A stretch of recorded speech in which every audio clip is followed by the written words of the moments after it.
Hello, everyone. I'm so happy to be here with such amazing, extraordinary women in tech and in healthcare. It's a pleasure to be joining this talk show and learn from each one of you more about being a woman in tech and more about the industry through this amazing opportunity. Thank you all for joining on our LinkedIn as well. And a special thank you for Avenue Coach for supporting and creating this initiative that I'm super proud to be part of. So I'm Carol. I'm an account manager here at Avenue Code for our Canadian team, but I'm also the coordinator for Extraordinary Women in Tech. And a fun fact about myself, I love cooking and I love pets. If I could, I would have like 100 dogs all over my house because I love them. And I got my first pet, my first puppy during the pandemic. And now I just fell in love with all the pets. So I'll pass the word for any one of you that wants to introduce yourself first. I can go first. Perfect. Thanks, Okay, my name is Dhara Desai. I'm a director of digital solutions at St. Joseph's Healthcare Hamilton. I have been working in the healthcare industry for over a decade. So started as a volunteer, then became a clinic secretary, admin coordinator, then analyst, manager, and now director. So that's a quick synopsis. Teaching is something that's very close to my heart. So I'm also a part-time professor at George Brown College in the Health Informatics Postgrad program. I have this non-for-profit organization that I am a co-founder and a board member as well, which is Health Informatics Peer Group. We basically help students and individuals who are interested in the digital health industry. So we provide mentorship sessions to them. And I'm also a board member of Masters of eHealth Advisory Board at McMaster University. One of the things about me is I didn't know that I wanted to be in health informatics. That's not a fun fact. I'll share the fun fact. But I didn't know that health informatics industry existed during my undergrad. So I always wanted to become a pilot. And my mom said that you have to do the undergrad and then you can do whatever you want. If you want to become a pilot, you can become a pilot. So I took an eHealth course as elective and I never looked back. I was born in India and immigrated here with my parents and brother when I was in high school. And fun fact about me is I ride a motorcycle in summer. So I do have M1 and M2. This year, I'm going to get my M license. So my motorcycle license is going to be completed this summer. Amazing. I love that. Thanks for sharing. Sonali, you want to go next? Sure. How do you beat that? That's right. I'm Sonali Kohli. I'm the Executive Vice President for Digital Transformation and Chief Information Officer at Niagara Health. Professionally, I've been in the healthcare IT industry for about 22 years, all in hospitals, and involved in a lot of projects where we've connected data from different hospitals, either to repositories or point-to-point connections, and then also leading hospital information system implementations, and now a CIO at the EVP for Digital Transformation, Niagara Health. On a personal front, I was also born in India, but I was 2 years old when we went to Kuwait, and I grew up in Kuwait. And at the time of invasion, we were actually vacationing in India and just never got to go back. So came to Canada in 1993 and have been here since with my family. I'm also a mother and two wonderful teenage boys, as well as a wife to a wonderful husband who's extremely supportive as well. Caroline, I do have a dog. I have an I have a 6-year-old English Golden Retriever, and I actually when we got him, I was very afraid of pets, very afraid. And the reason we got him was because I lost a bet to my husband. So I had to get him, but now him and I are inseparable, love him to death. On other notes, I'm also a board member for Brain Injury Canada and upcoming adjunct professor at IHPME. Fun fact about me, I love Bollywood music and Bollywood dancing, and I've been a competitive dancer in Bollywood dancing. Love it. I'm loving those fun facts. Thanks, Sonali. Amy? Yeah, it's a lot of fun to get to know each other, isn't it? This is a lot more in depth than before. It's so great to be here with you and with everyone who's listening. So my name is Amy Yee. I'm the SVP and Chief Digital Transformation Officer at SE Health. My background comes from working with an engineering background. I was born and raised here. And then I went into venture capital. I've been an entrepreneur. I've been a consultant working on global digital projects. And then I decided I wanted to get into healthcare. And I started working at Accreditation Canada and the Health Standards Organization, which gave me a great global view and looked at quality, and developed some software there as well. And then I've ended up at SE Health, where I love it. It's a social enterprise delivering huge impact on the order of 20,000 care interactions a day, but really lots and lots of social impact that is continuing to grow. And I'm so excited to be here. I'm also on the board of Kemptville District Hospital and the Carleton Systems and Computer Engineering Advisory Board. Lots and lots of fun. One of my fun facts is really that I love reading to my kids at night, and I like books where I get to do voices like giants and scary monsters and small animals. And I should say that my kids are actually pretty old. And I think that they're indulging me, but that is one of the things that I hope to do kind of forever. So that's a fun fact about me. Thanks. Oh, that's beautiful. I loved all the fun facts. And as Amy mentioned, I think it's so nice for us to get to know each other better and those fun facts. So thanks for sharing. Thanks for introducing yourselves as well. But I do have the first question for us to go over. And I think that's the question that everyone wants to hear about. It's about how technology in healthcare is evolving all over these years. And what's the role that women are playing in shaping this evolution? So I'll pass the word for whoever wants to start. Sure, maybe I can start. I think the technology industry has definitely evolved over the years. I would say about 2 decades ago, hospitals were not even sharing their data. They were all siloed, and every hospital had access to their own data. So when a patient went to a different organization, the data did not go with the patient. Well, about a decade ago, or maybe even less, hospitals finally started to share their data. Privacy and legal issues were resolved, and we were able to start sharing data by establishing data sharing agreements. Repositories were set up in Ontario to be able to share not just clinical information, but lab information, pharmacy information, and made lives a lot easier for the clinicians and also for the patients. The next step was trying to get patients access to their data. And again, we had to overcome privacy legal issues to make sure patients had access to the data. And today that's possible. Patients are now able to access their data through portals or through apps. And it's making life easier for them, because now they have apps to book appointments. They have apps to take a look at what their clinical history is, and it's fantastic. Virtual care was such a problem getting up and running, whether it was from a quality of care concerns perspective, whether it was billing concerns perspective, and the pandemic changed that overnight. All of a sudden, everybody was doing virtual care. It was possible. So that too has made strides in many, many ways.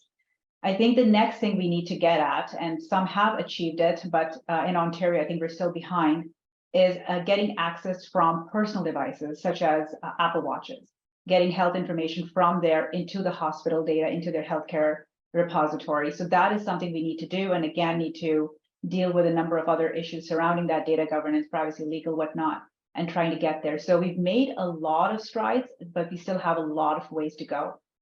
In terms of how women are shaping it, I'll maybe look to Dhara and Amy to shed some light on that.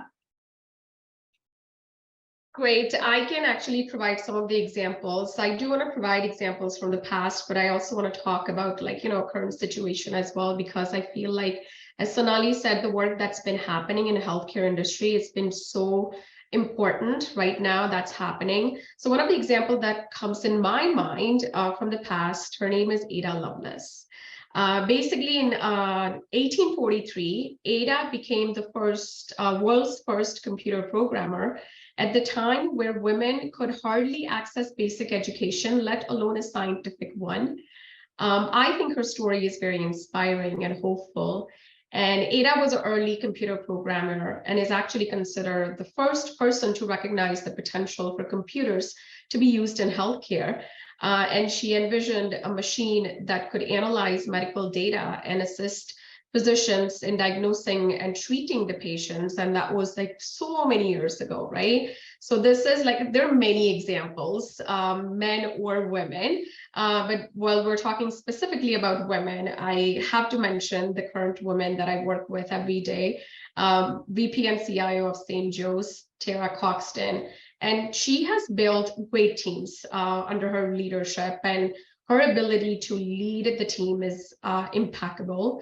I have yet to come across a leader who's so strong in strategic thinking, decision-making, integrity, empathy, and she's role model to me and many others. And even if you look at like a big EMR system like Epic, the founder is Judy Faulkner, and she's also a woman where she's making huge impact. And just look at this panel, right? Sonali, Amy, like Sonali is leading the digital transformation in Niagara Health, and Amy is a SVP at SE Health, and making changes in healthcare. Now what's happening, it has not happened before. Right now, when we talk about digital transformation, it's complex in the healthcare industry. So whatever we're doing right now in the healthcare industry, leading these big transformation, in future, it's going to be defined, this time is going to be defined as era. And that's the reason that I wanted to, highlight the current leaders as well, because all the great work that's happening right now, it's going to be, I feel like, important. This is going to be an important era in future. Thanks, Sonali and Dhara. And I love the shout out to your colleagues, and I want to shout out to my colleagues as well. And a lot of people who are listening, I think right now, are out there making that difference and shaping healthcare, for the better. And I think that's wonderful, both, with women and like their male colleagues. I think it's fantastic to see. I have a few thoughts, with respect to how women are shaping the industry for the better, really. I think one, it's about the entrepreneurs who are out there now, as well as the entrepreneur. So I consider myself more of an entrepreneur, but a little bit of an entrepreneur as well. But entrepreneurial wise, recently you've really seen like the rise in femtech, for example, right? So all the technology that is coming out and the ideas that are coming out that are really focused on women's health issues, right? We're pretty significant proportion of the population, but up until now, not a lot has been, addressed with respect to specifics for women's health. So of those organizations, most of those entrepreneurs are women, and they're leading the charge. And it's a market that's projected to grow to, $1 trillion in the next couple of years, kind of thing, right? So that's an important trend that I think is emerging. But then also, as was said earlier, within organizations, making things better so that we can deliver, better care and shaping what that, that patient experience looks like and the family experience looks like as well. I think is important. So that's two, two ways where women I know are working now and need to work even harder probably than what they're doing, which is amazing.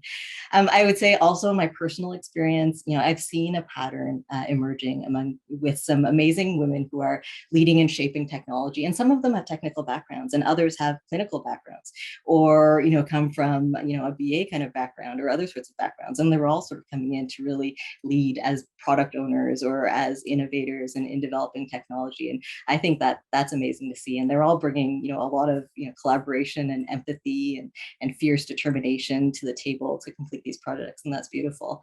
And the last thought that I have is really just around the fact that research has shown that when inventors set out to solve a health problem, the male inventors are more likely to solve for male-oriented problems, but women-led teams solve for both. And I didn't conduct the research, but I think that's really interesting. So, I'm not saying that every team needs to be led by a woman, but if we, increase that, we might have more of a spread, really, that would help get us to health equity and help get us to sort of that piece where everyone has the equal opportunity to reach their full potential for health. So I think that's powerful, and that women are shaping the industry for the better, and they need to continue to do so. Yes, definitely. And I got a few insights from what you said now.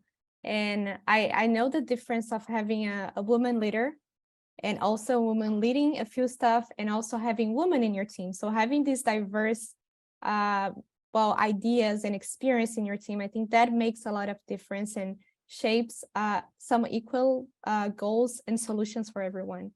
And especially after the pandemic, I think a lot changed for healthcare after that, especially involving technology.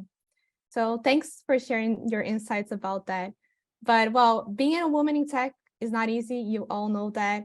And not only in healthcare, but I know you faced a lot of barriers to get here. And so I'm curious to hear a little more how you overcame those barriers and what helped on your career really to grow and to overcome all that happened with you. I go first again? Go ahead. Okay, so I think on the barriers part, really, I put it into two buckets. There's the people part, and then there is the cultural biases that you don't know about. They're hidden biases. On the people part, I can tell you my personal stories where I was early on in my career and I reported to a male boss and I had to enter a negotiation with a vendor. The executive of that vendor was also male. And I remember asking a question of the executive. He heard the question, but then he looked at my boss and answered it. I asked a follow-up question. He heard the question again and looked at my boss and answered it. It was almost like I wasn't there. I didn't exist. Not sure if it was because I was a woman or not high enough on the pay scale.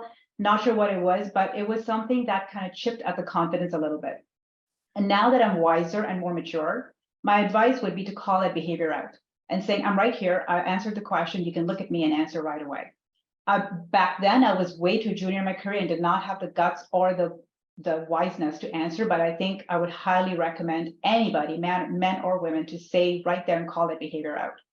The second example that I also have is, again, the vendor was not providing what they needed to provide and was resulting in some serious issues. And I had to report to the board and I had to be very transparent about it.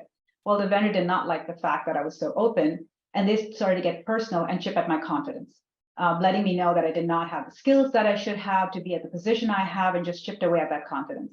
So again, if you know what you're doing is right, don't let anybody do that. On the flip side, I had a male mentor who was fantastic and made sure that my confidence grew and encouraged me to step out of my comfort zone and gain that confidence more and more. So I think there's both sides of the equation. You just have to realize who is on what side of the equation. On the cultural side, I would say, growing from an Indian background, even though in my household equality was big, boys and girls are equal, there is no such thing. Just looking around, you see there is a little bit more bias towards males. And, you look at males as an authority figure. Growing up, I started to kind of think, well, that's just normal and not questioning that. And now that I'm much older and wiser and mature, I've learned to think, well, that's actually not true. They're all equal and we can actually ask the questions. Again, I would give a big shout out to my mentor at Trillium, where she taught me how that is an unconscious bias, and I need to recognize that. So again, needed to recognize the people and the cultural aspect of it. I think Sonali covered it really well from a work perspective. And one way or the other, we do face that. I have got one thing at work perspective that I've never got that actually from women, but I did from men, was regarding my age. You're too young. And this is something that I have heard. And what I would say is, am I doing the job that you want? If the answer is yes, but I was not able to say it at that time. I realize it now. I was not able to say it at that time, but I realize it now that, this is what really goes behind. And I would just brush it off at that time. And this is like, a few years back, but I would just brush it off. So I think recognizing it and also addressing it, it helps. I do want to talk a little bit about personal barriers from my experience. We are in some way product of our childhood and upbringing. I was lucky to be born in a family who believed that girls should be treated and educated same way as boys, just like Sonali said. And my parents and my grandparents, they said that, not only you will get educated, but you'll also learn how to be strong-headed and achieve your goals. So with certain culture, there's a certain expectations from women to be certain way. And I'm not saying everybody does that, but like, especially in my culture, it's there. So it's okay for men to be career oriented. But when it comes to women, we need to start justifying why work is so important. Why are you not able to go to some social events, something that you were expected to do, right, from your extended family? And I would say if work is important to you, you do the work. If spending time with family at that time, it's important to you, you do that. If making food that makes you happy, you do that. Do not let others tell you what you should do and what is important to you. So I think you are the one who's going to decide what's important to you, right? And what I believe is I do not want anyone to define my limits because I can be whatever I want to be. That's the mindset that I grew up with. And there will be a lot of noise, what you should be doing. And you can shut all the detractor with your work. A lot of the times I feel like I mentor students, and one of the questions that I actually got asked just a couple of days ago, what motivates you? And sometimes I feel like the things that I hear from a background, unconsciously, it did make a difference. The way I chose my career path, or sometimes would be like, it's too ambitious, people would say, right? So when you hear that you cannot do it, you want to do it more. So unconsciously, but now I realize it. And one of the things that's important is if you want to be in a relationship, then find a partner that will stand by you. It's really important. I have a very, very supportive husband. I feel like he's my biggest cheerleader. And as a woman, sometimes we don't put ourselves as a priority. So put yourself and goals that you want to achieve as a priority. And in this process, you will actually have to learn how to say no. And when you say no, it's for our culture, it's a big thing, like respect. So you have to say it respectfully. You do not want to put others down when you're saying no, or you want to sound arrogant. You're just standing up for yourself and doing what makes you happy. And at the end of the day, not everyone will like you, and you cannot please everyone. And basically at the end, I would say keep being an achiever, because there's so many people who will support you. So that's just from my perspective, the personal barriers. The airplane example, right, Dhara? Take care of yourself before you can take care of others. So you need to be happy, because then your family and the rest of the people can be happy. Absolutely. Yeah, that self-care one is so important, for sure. And it takes a long time to learn that for some reason. I don't know what it is. I can see you're nodding. It is. No, but one thing that I learned a lot, especially with all the talks for EWiT, is to trust your values and to really push for it.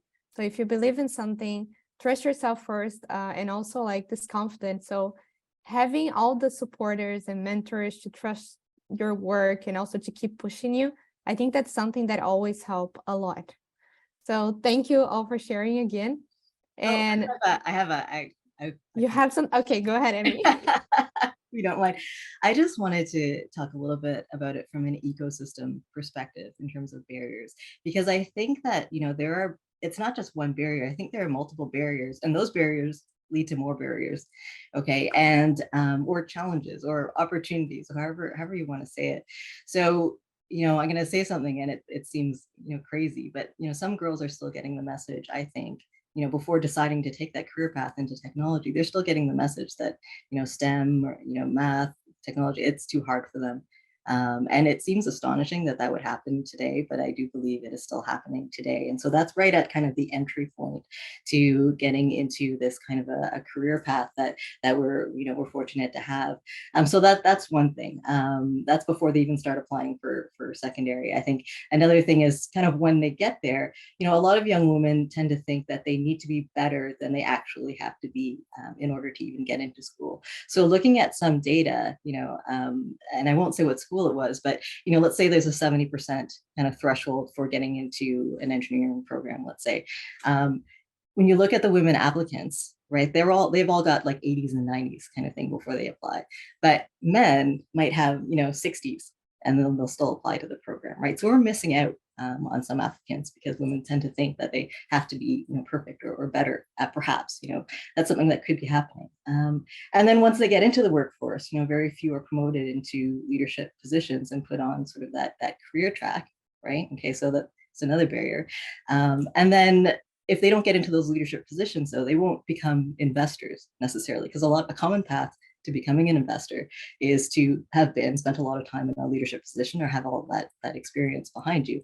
And I'm seeing, there are some good, venture, female-oriented venture firms that are out there, not that many though. So maybe 3% of even femtech businesses are funded through venture, and other technology companies as well. So you don't have the leaders, you don't have like the investors, and then those investors aren't investing in entrepreneurs, and so those startups are having a harder time scaling, right?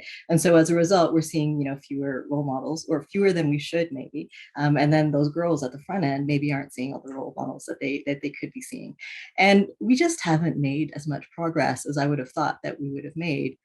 Given the pace of digital and change and the need in healthcare, in particular, I just don't know that we've got enough critical mass in all of those different points to move forward. So I think it's important to step back and then look at all of those different points and think about, well, how can we ensure that we're supporting, or that the pieces are in place to make that flow easier, so that we can have more women throughout.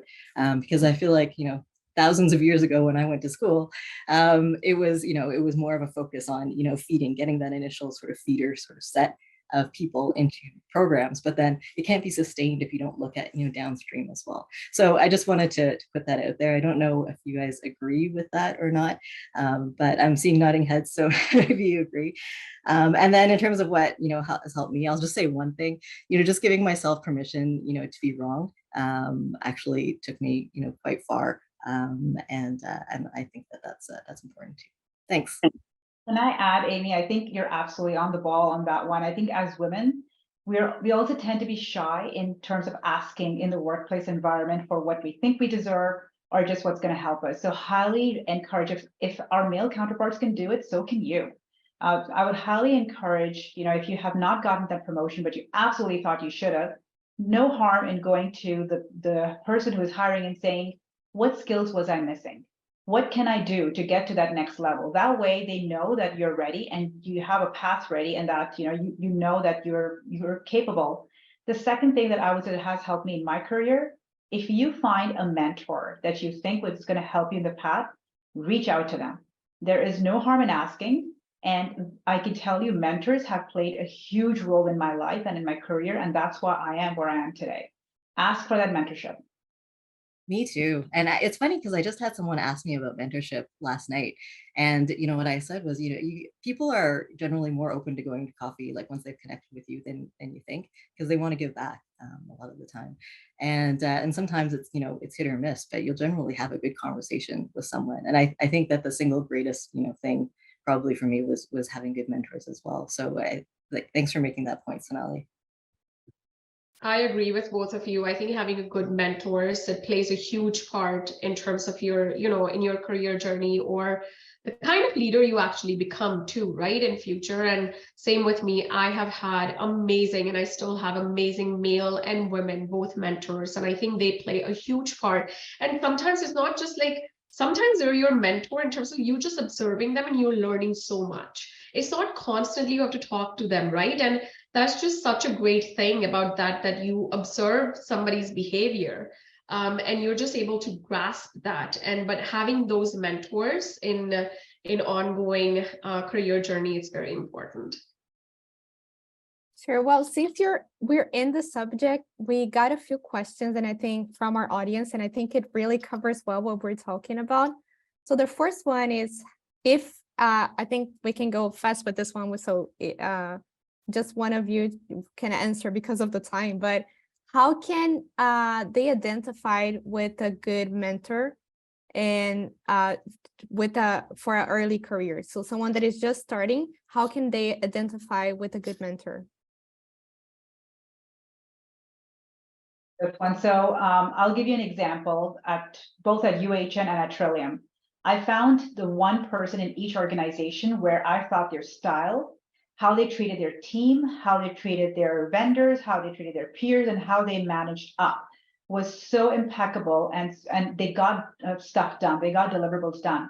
I watched them, I observed them, like, that's what I want to be. That's what I wanted. So I reached out to them, like, do you mind mentoring me? And my first step was, when you go to somebody with a mentorship request, more often than not, you have you're stuck in a certain area. And you start off with that I'm stuck here, what do I want to do? the best question that my mentor asked me at Trillium, and I've now used that with everybody, is start off with, she asked me, Sonali, what is the legacy you want to leave? What do you want people to say about you at your funeral? That got me thinking, like really thinking, what do I want to do with my life? It's not just about titles, it's what do you want to do with your life? So that's a thing that I think everybody should think about. And that's how I identified my mentor, and it worked for me. No, that's great. And that's powerful. But so I'll go over to the next question, but keep sending more questions on the chat, guys, and we can, guys and girls, and we can cover it as soon as we finish our questions here. But the next one will connect, I think, everyone that we already share, everything what we already share about inclusion and diversity. So my question is, what role can diversity and inclusion play on driving this innovation in the healthcare technology, but I think in technology in general? And how can we assure, and you as leaders, ensure that those perspectives and experiences from women and from the different cultures are being included in the development of new technologies? I can start. I think more and more, organizations are recognizing that a human-centered design kind of approach, where you're involving people at every stage of development of a technology solution, is the way to go. Like, we don't even have to talk about women, really. It's about having your users and your stakeholders, always engaged in the development of a solution. And I think when it comes to healthcare, that's even more important to do because of the mandate of healthcare. And if you're looking for health equity and access, for all, then it's just the job. If you're not doing it, then you're not doing your job. I think when it comes to developing, technology for health, is a short answer for me, because I Yes. can't be short because I feel like I'm being very long-winded today. Thanks. I can go next. I think diversity and inclusivity are critical for driving innovation in healthcare technology, and a diverse workforce brings a variety of perspective and experiences to the table, right? So I'm really talking about like a diverse team here, which can help identify unmet needs, develop new ideas, create the solutions, and that are more effective and actually relevant to a broader range of people. So as Amy said, we're not talking about like women here, but just in general, diversity, right? It's important. And in terms of inclusivity, just on the team perspective, it's important to listen to them, taking the feedback from the team and creating the environment for the team that they're comfortable to speak up and they feel like, their ideas are valued. And when they're speaking up, whether they're bringing, the constructive feedback or it's a good stuff. I think it's having that collaboration and bringing team together. It's really important. And I feel like in pandemic really pushed us, right? When you're leading the team or when you're working in the team, when you're working virtually, how do you keep the team morale up? And people are going through hard times in terms of losing their loved ones. These are difficult times. At the same time, the work is so demanding, right? So I think balancing that in terms of inclusivity, creating that environment for the team, it actually helps you to retain the staff as well, and creating the strong team. Thanks, Amy and Dhara. I mean, I totally agree with both of you. And one of the examples that I have seen and I've admired is Singapore. Singapore is so innovative in technology and just overall they're innovative. And if you look at how they did it, it's the law. Diversity is diversity inclusion is the law. I know they've got apartment buildings where they've got quota of how many people from each ethnic group are going to be in that apartment buildings. So they're forcing diversity, and even in workplaces, the teams are diverse. And their rationale is when you have diverse teams, people are willing to share. They're more willing to share their ideas. Now imagine a team where you've got a majority of a certain group. They're of course going to be, more competitive, and they're going to be providing whatever they think. But then you've got a few people from other areas. They're probably going to be quieter because you've got a majority here. But if you have a diverse team with, equitable number of people there, people are going to be more willing to share many, many ideas. I think that's definitely the crux of innovation. At Niagara Health, we started on that journey where we started to look at Indigenous data and the sovereignty with that. We started to look at what Indigenous meds are. And as we are about to implement a new hospital information system and trying to look at, can we include those meds in our drop down so we respect the Indigenous culture? Similarly, collecting data, the race-based data, and honoring that. But it's definitely important in making sure that we have patient-centered care with diversity, equity, inclusion in mind. No, that's beautiful. And seeing all these initiatives and how you as leader as well embrace that diversity and inclusion size, not only with women, but with all the diverse people and cultures that you can find. It's just beautiful. And I think like one of the biggest challenge that I see all over all women in tech, and it's something like I'm young, I'm still thinking about having a family and all that, but I don't know how. Like I struggle having one pet and taking care of my pet, working and doing it all. But you have families, you have kids, you have another life besides work. So I want to know your secret to maintain this work-life balance. Who wants to start? I can go first on this one. So, we all work multiple hats here, as we mentioned in the introduction. I feel like it's really important deciding the priority, who and what is important to you. I don't have kids, but I think Sonali and Amy can shed more light on that. Carving the time for yourself is very important and what you like. And when I actually talk about work-life balance, yesterday my husband was like, you have work balance. So this is he's very supportive, but he just made a laugh out of it that, you actually have work balance. And I enjoy what I do. So sometimes I end up putting more hours. And he is actually, because we don't have kids, we have that liberty to, give a little bit of more time at work. So he's like, you have work-life balance. So, however, I think you have to take the time off from work, right? You have to get your mind fresh. And I love working. I love learning new things. So I learned how to crochet a couple years back, actually, from YouTube. So I make scarves and hats for my friends and family. I love doing that. And I go for my motorbike rides. In summer, I'd love to go for a walk and a hike. But crocheting something, I feel like my mind just stops, and because I'm counting the stitches and I'm not thinking about anything else. So I'm learning.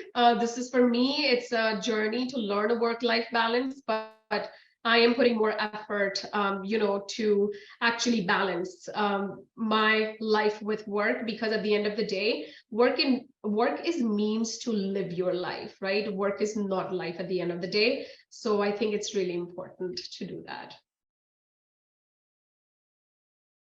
Work balance. I'm gonna quote you on that. That's amazing. I know. Exactly, right? And if my husband is listening right now, like he's gonna be laughing. Like we need those guys to make us laugh. I love that you crochet too. I also do it. Because I'm hooked on productivity. If I'm crocheting, at least I can sort of feel like I'm still being productive. Do you have that too? You're nodding your head. Yes, I think, and even like, if I'm like, what is it? Okay, I'll read a book, but it's like, can you just sit still? Like so it's like that productivity thing, right? Yeah. I get that. I guess for me, work-life balance, it's something that I'm still working on, and it's a balance that I have to discover for myself personally. What does that mean, just as you have, I think, and I have a super supportive family, and I have a very messy house, and that's kind of my balance, really. I think I only do the things that only I can do in that moment, like where I am. Other things either are going to be delegated, or they just don't get done, or also would be impossible. And I remember when my kids were young, realizing I couldn't be kind of the quote unquote perfect mom, and having to let go of that, and knowing that they're still okay, and I think they might be listening right now. But I think making the most of where you are at that point in time, doing things that only you can do, I think is a really good sort of easy thing just to do a check and a test, and then trying to find out what that balance means for you. I think is good. Thanks. Yeah, someone mentioned here the power of now. So really enjoying the present and whatever you're experiencing. But I think what Dhara said also about like what Sonali said actually about where you want to be, what you want to be recognized for, not only with work, but with the whole community, with your family. So those are nice insights. Sonali, do you want to go? Yeah, if I can add, I think it really does take a village to help. Like, don't be afraid to ask for help. So for me, I experienced loss early on in my years. I lost my brother at 23 due to cancer, and my first son, when he was born, he was diagnosed with retinoblastoma, so cancer behind the eyes. He's fine now, but that taught me how short life is and how important family is, and you can't take anything for granted. So just because of that, work-life balance is critical for me. I always make sure that I make sure I balance that, and for that, I've had to learn a few things along the way. First, it does take a village to raise a family. Thankfully, I have my in-laws and my parents living like 5 minutes away from me. So growing up when the kids were little, I could send them to their grandparents' house and I knew they were taken care of. What my learning was, they may not do everything the way I would do it. And that's okay. They're still safe, they're still healthy, they're still gonna grow up to be good kids. Let go, it does not have to be your way. Similarly, even at home, you can delegate, get your husband to help, get the kids to help. It may not be done the perfect way. I give the dishwasher example. You can load the dishwasher your way and you can let somebody else load it. You might have 2 dishes that are not clean because you're probably more efficient, but they're still getting clean. That's okay. Let it go, delegate. That's my philosophy in life. And that's how I've been able to kind of maintain that work-life balance. I think it's funny how you assume that somebody else won't do a better job than you, Sonali.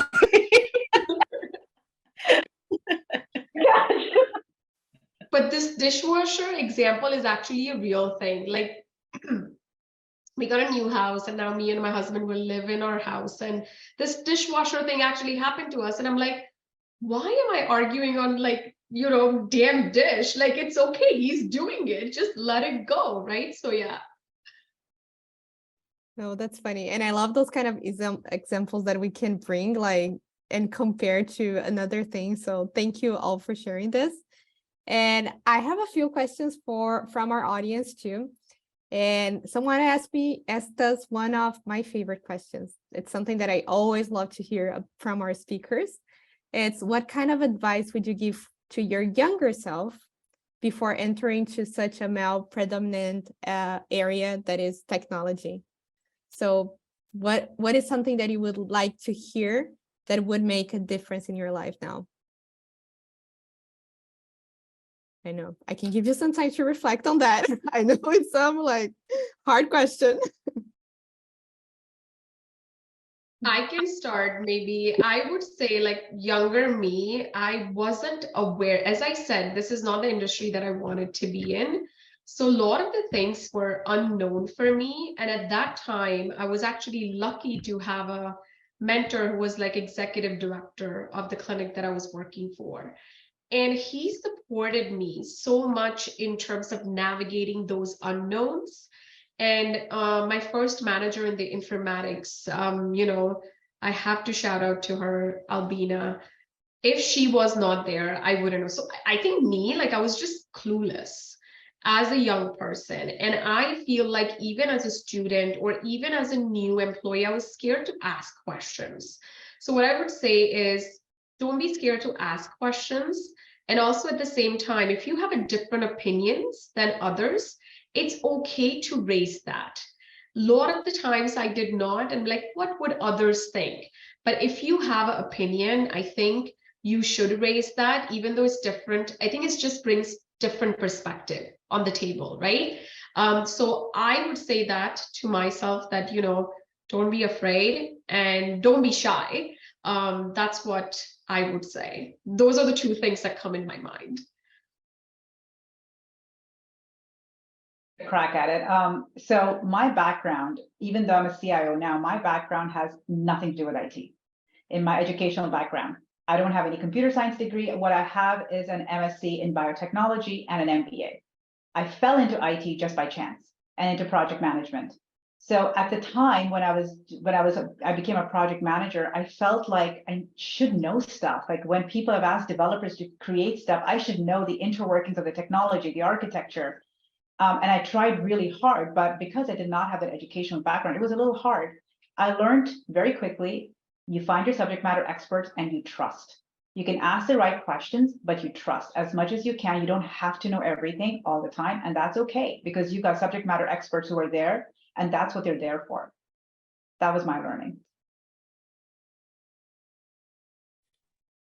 I think for me, it would be around, being bold and trusting your gut. I've never had a moment where I actually was bold and regretted it, even though, there's I'm so afraid of it, sometimes. It's amazing. I think one of the best jobs I ever had was in venture capital. And, I remember in the interview process with the managing partner, and we're sort of circling around and thinking, I don't know if this is going to happen. We're just kind of like, our conversation is kind of, blah. And then I just, I decided to trust my gut at that point. And I just leaned forward and I said, do we have a deal? And I was just out of school, right? But this is what he was looking for. He was looking for kind of that boldness and that eagerness and the desire to get the job, and it led to that. And there have been other such moments, and sometimes the moment passes me by and I regret it, but I never regret it when I actually take that step and I actually ask for what I want or trust my gut. And I envy people who do it so naturally. Like, some people just lean into their intuition and their instincts so naturally and just go with their gut all the time. I try to learn from those people in my life and give myself permission to do that. So that for me would be my advice. Thanks. No, thank you for all the advices. I'm like noting all here because I'll definitely use it. And that's how, like, it's important even for us to share with everyone to get this advice on an early age and also to start their careers. I think there's such important insights for us young people starting our careers. But one thing that there's another question here, and it's coming around what Sonali and Dhara mentioned about the male intimidation. So someone asked how to handle intimidation from male clients who don't treat you as equal. So I know Sonali shared one of the examples, but how can we kind of like overcome the situation and maybe deal with it? Very respectfully. I mean, it's a matter of calling out what you're finding disrespectful. If you're finding that, in my example, the person was not looking at me while answering the question, we're calling it out. I'm right here. Is there something that's blocking your vision? Like, you can talk to me directly. And don't let anybody shake that confidence just because they're trying to intimidate you. You will get intimidated if you allow yourself to be intimidated. You are there because you have earned it. You have the talent for it. And stay true to that. Have that confidence, and don't let anybody tell you that you're not supposed to be there. And so that's what I would say. Just stay true to your confidence and very politely call out the behaviors.